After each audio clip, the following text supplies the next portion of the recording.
It's lovely that we have Kathleen Chada with us tonight, along with her mum, Patsy there. Patsy is from this parish, so we can claim a little bit of Kathleen ourselves as well. We know, I think everyone knows Kathleen's sad story. 10 years ago, I think, not only here, but the whole country, if not beyond, were so devastated when Kathleen lost her two lovely boys. But everybody was so taken by Kathleen and her courageous way that she coped and got on with her life, that new life that was presented to her, that difficult life. But she's here tonight to speak to us, and I know so many people have commented on the wonderful, courageous woman that she is. So we're looking forward to hearing you. So thanks, Kathleen.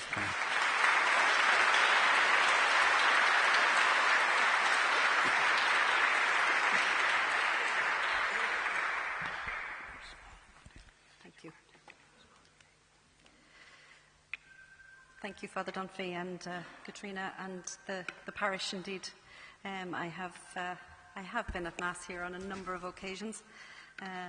So yes, it mightn't be home, but it's a home from home. I tend to, well, I have this written out because I'd lose track completely. So thank you for listening to me tonight. I am not a professional grief counsellor. And I wouldn't presume to be, but I do feel I'm somewhat qualified to speak about grief. Most, if not all of you in the church tonight will have experienced grief in some form. Any loss is painful, but I do think that the loss of a child does add a different dimension to that pain and loss. It changes us as parents. I still feel like a mother, but I'm without my children. And as the song says, the children are our future. So I've had to ask the question 10 years ago and many times since, what's now my future? There is no manual or instruction sheet for grief. Lots of theories and knowledge, but until we go through it, we don't know how it will affect us. And at that point, a manual won't help. At this point, I could have written that manual, but it's only for myself. We all have to make this journey through grief ourselves. And I do call it a journey because that's what it is for me. And it's a journey that, despite it being 10 years, still feels like it's only starting. And it's one that will go on and on. It's going to feel long, it's going to be short, it's going to have ups and downs and twists and turns, and it will continue to do that. And I know that despite being close to the start of that journey, I've already come a long way. The fact that I'm stood in front of you tonight, I think it's funny. I first wrote this for a novena in Bagnallstown about 8 years ago, and to be honest, not a lot has changed for me in that time. I suppose I'm talking about my feelings, my emotions, as opposed to the physical stuff. But my present journey started on the 29th of July in 2013 when both of my boys were killed. And it won't end for me until I meet them again, which I truly believe I will. Owen and Rory, they were 10 and 5 at the time. They'd be almost 20 next month for Owen and 15 for Rory now. They were bright, happy, sporty, kind, clever, independent, confident boys who loved life and loved all of those who were important to them, and they had everything to live for. I will never comprehend that last journey that they had with their father. It is beyond me that he could have hurt them, let alone to have taken their lives. And I don't ask why anymore. I just ask, how could he? How did he have it inside of him to do this? And many times I've questioned if it is worth getting up in the morning. And I ask what motivates me to keep going. Well, it is my boys, Owen and Rory. They continue to live through me. It's also my family and my friends, my community. We've all been through enough. But sometimes I even think it's for myself. I used to say I didn't have a choice but to keep going, but I do have that choice. I've chosen to live and to go on with my life. It's a very different life to the one that I want and that I wish for. But the realization that I had a choice and that I have chosen to live gave me back some sense of control that was taken away from me 10 years ago. It's not always an easy choice, and sometimes it feels like it would be easier to just end it all. but I know that this is the right choice for me. But in choosing to live, I recognized that I needed some help along the way. That while no one can take this journey for me, I don't have to do it alone. Some of that help comes from family and friends, but some of it is professional. And I was lucky enough to have met a fantastic psychologist early on who has helped me to understand my feelings and thoughts over the last 9+ years. Understanding that the loss of my boys, but also the loss of my husband, my family, and life as I knew it. One of the big things for me was to understand that the feeling of wanting to be dead did not mean that I was suicidal. That I just wanted the pain to end, and in a way I thought maybe that was the way out. I still feel that way at times, but I'm confident I would never ever act on those thoughts. I know that counselling is not for everyone, but it has certainly gotten me to where I am today. I'm a talker, and while talking to family and friends is good, I needed the professional structure. That 1 hour a week gave me a safe space to express all of my feelings. Be they anger, sadness, pain, hurt, happiness, at times hope, excitement, and back to anger and fear. I didn't have to worry about his feelings. I just needed to mind my own. And the support that I have received beyond that is incredible. In the early days, the cards, many unsigned, or the pats on the shoulder, the squeeze of an arm, the messages, the cups of tea, the thoughts and well wishes, they're all part of what has gotten me through to today. My community helps to get me through, and I feel very much that the community of Ballinkillen is exceptional. They came together 9+ years ago and continue to hold me, as do many other communities here in Carlow and beyond. It shows the importance of being there for and supporting each other. And remember, it is the smallest of acts that can have the biggest of impacts. Support from afar also helps, and the wonderful plaque in remembrance of Owen and Rory in Ballintubber in the grounds of the Abbey is so wonderful. The Abbey has been there for 800 years, and there's something for me in thinking that that plaque will be there for the next 800 years that just lifts me. I find comfort in Ballintubber, a place that I may not have done because it's very close to where Owen and Rory were killed. But there's no sense of loss for me there. It's just a sense of peace. You walk into the Abbey and it's almost like you just sag. Just that sense of peace is incredible. And I've been asked a number of times, do I blame God for what happened to Owen and Rory? And my answer has always been a resounding no. I know who's responsible. And I feel very much if God could have intervened for my boys, then no child would ever be hurt or suffer. I do wonder why sometimes, and I will question God often, but I don't blame him.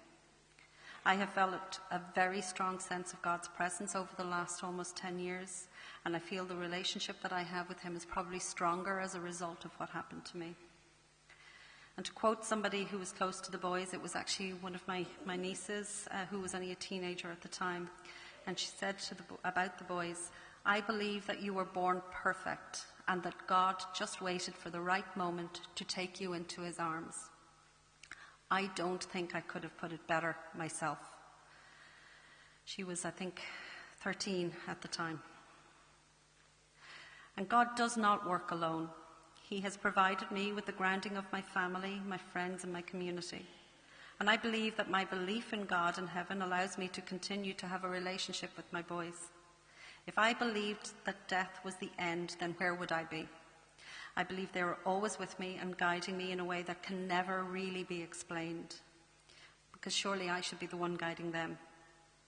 For me, the belief that they are just waiting for me keeps me going.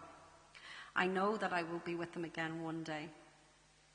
Just as I knew some years ago that I had to let them go, because in order to try and hold on to them, as they were in my mind in those early months, was not fair on them. But I also know that by letting them go, I keep them within me. I just had to develop a new way of being with them and being their mum. I've had to think long and hard about what forgiveness means to me. Do I forgive Sanj for what he did to Owen and Rory? Could or should I forgive him? I was asked not so long ago again, did I want to forgive him? And I don't think I actually do. I was asked that in context with my faith, which, is a tough one to try and explain, but I don't believe he deserves my forgiveness, but I do believe on some level that he has forgiven, or that Owen and Rory have forgiven him, which is a bit strange at times. I believe that they've forgiven him as their dad for what he did to them, but never for the pain that he has caused to those that they loved. I don't need to forgive him. My faith has supported and guided me to this point, and I wouldn't be true to myself or my faith if I just said the words that I forgive him. His actions and all behind them make me feel he doesn't deserve my forgiveness. But I did get a little bit of insight into that, and I remember speaking with Father Fahy, who's the parish priest in Ballintubber, and about it, and he advised me at the time, and it's incredible the sense of peace that I got from this, but he talked about the fact that as humans our capacity for forgiveness is finite, whereas God's capacity is infinite. So if there has to be forgiveness, and I believe there will be on his part, I guess I leave it in God's hands. But I do show a little bit of mercy and forgiveness for myself. I don't feel that I am less of a Christian or a Catholic because I don't forgive, and I don't believe that God would hold this against me. I think he understands. I could allow myself to become bitter and filled with hate, but I don't hate Sanj. That actually would give him too much control over my emotions and too much of a hold on feelings that I simply won't allow. So what have I learned in the last almost 10 years? Mostly I've learned that it's possible to live with a broken heart, and that it is possible to make that life meaningful. My boys inspire me every day to continue to live and to not just exist. That I can smile and be happy. That it's okay for me to be happy. Doesn't mean I miss the boys any less. I know my heart is broken, and it will remain so. But I also know it needed to heal a little in order for me to live. And it's okay for me to want to live. And I absolutely know it's what my boys would want for me. I've learned that looking after myself isn't selfish. It's actually self-care. So it's okay to go to the hairdressers or the beautician. It's okay to go out with friends. It's okay to enjoy a social life. It's okay to smile. I don't have to visit the boys' grave that often, and that's okay too. That's not where they are for me. They are in Ballinkillen, they're in Ballintubber, they're wherever I am. And I always feel them with me. I always talk about the fact that I take them with me wherever I go. I've learned it's okay to smile. When we lose a child or a loved one, we can feel that we should never smile again, and that it somehow lessens our love. There's a guilt that comes with it. But for me, the opposite happens. I smile when I talk about Owen and Rory. I might cry at the same time, but I will smile. My niece Rachel calls it my happy crying, because I'll smile and laugh as I remember something, but I might cry because I miss them so much. And I've learned it's also okay to cry. It's a sign of strength, and we should never apologize for crying over the loss of a loved one. I've learned that people do mean well, if sometimes what they say can actually be hurtful. I've learned to reach out when I needed it, but sometimes I needed time alone. And this can be hard for my family and friends. I appreciate the space that they have given me when I've needed it, and it can be hard at 52 to feel a certain loss of independence in feeling I have to check in all the time. Not so much now, but certainly in the earlier days. But at the other side of that, where would I be if I didn't have family and friends that cared about me and worried about me? I learned to have a safe go-to place in the earlier days, and for me that was the Arboretum in Loughlin Bridge. It was as public or private as I needed it to be. But it's very important to leave the house, and that was one of the things that I certainly learned in the early days. I had to be able to leave the house. And having somewhere safe to go to was a big part of that. It's even okay that Owen and Rory are not always the first thing that I think about when I wake up in the mornings. And sometimes during the day I can go for quite a while without thinking about them, because normal things like work are taking place. Doesn't mean I've forgotten them, but it means that normal life exists, and I carry Owen and Rory in my heart and in my head all the time. I've learned it was okay to engage with life, and that part of that for me was work. I'm incredibly lucky with the bosses and colleagues that I had in work. They were very supportive, and they allowed me to find my own way back in my own time. They didn't tiptoe around me, and they allowed me to get back to work, which gave me back the confidence that I needed in myself. I've learned to surround myself with my nieces and nephews, because to avoid them or to avoid children would mean that I lost out. It was heartbreaking at times to see them, but they brought me so much joy. The innocence of a child is heartwarming. They just accept life as they see it. I get a hug, and I love you, Auntie Kathleen. And you miss Owen and Rory, don't you? And then they're gone to play with whatever it was that was distracting them.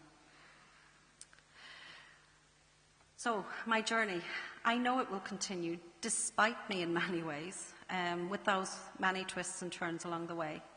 I will likely make mistakes and possibly have and will continue to go down the wrong road on occasion. I don't know where life is going to lead me ultimately, but I am open to whatever that is. I just know that no one else can make it for me, and I need to make this journey in this life as positive as possible. I will never get over the loss of my boys, and I don't want to. But I do and did need to learn how to live this life. It's a life I don't want. It's not the one of my choosing. And I would give all of it up in a heartbeat for just 5 more minutes with my boys. But I can't have that 5 minutes. So I needed to find another way. And I am incredibly proud of my boys. For the boys that they were, and the men that they would have become. And the angels that I absolutely know they are today, looking down and watching over all of us. They continue to inspire me and so many of our family and friends to live and appreciate our lives more each day. They are and always will be my pride and joy, my greatest achievement. I am so lucky to be their mum, and I will hold my lifetime of memories with them inside me forever.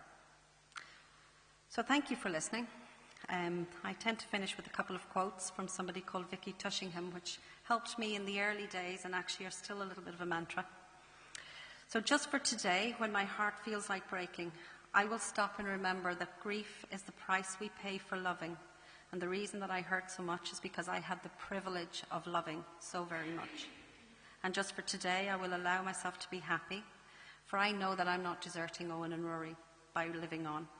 And just for today, I will accept that I did not die when my children did, that my life did go on, and I am the only one that can make this life worthwhile. And just for today, I will smile, no matter how much I hurt on the inside, because if I smile a little, my heart will soften, and I will continue to heal. So thank you.